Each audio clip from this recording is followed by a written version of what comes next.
Understanding in a daze.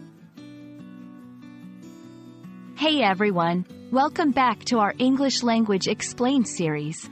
Today, we're diving deep into a phrase that you might have heard but perhaps never quite understood, in a daze.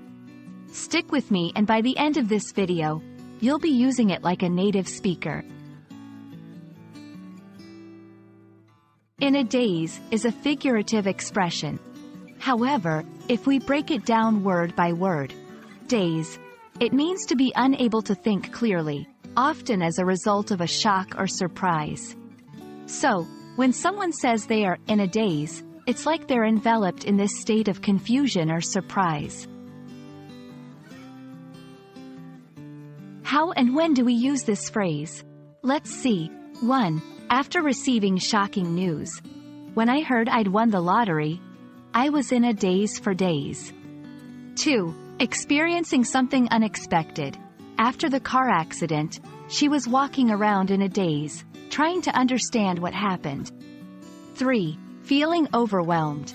With all the tasks at hand, he spent the day in a daze, unsure where to start. From these examples, you can see that the phrase can be used in various situations where there is an element of shock, surprise, or overwhelm.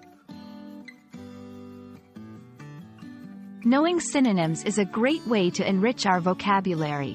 Some synonyms for in a daze include stunned, bewildered, disoriented, confused. Remember, while these words can be used in similar contexts, they each carry their own nuances.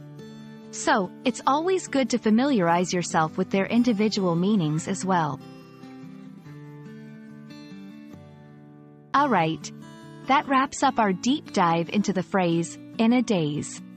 Hopefully, the next time you come across it, whether in a book, movie, or conversation, you'll know exactly what it means.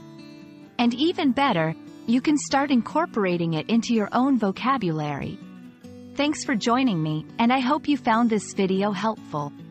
Until next time, keep learning and exploring the beauty of the English language.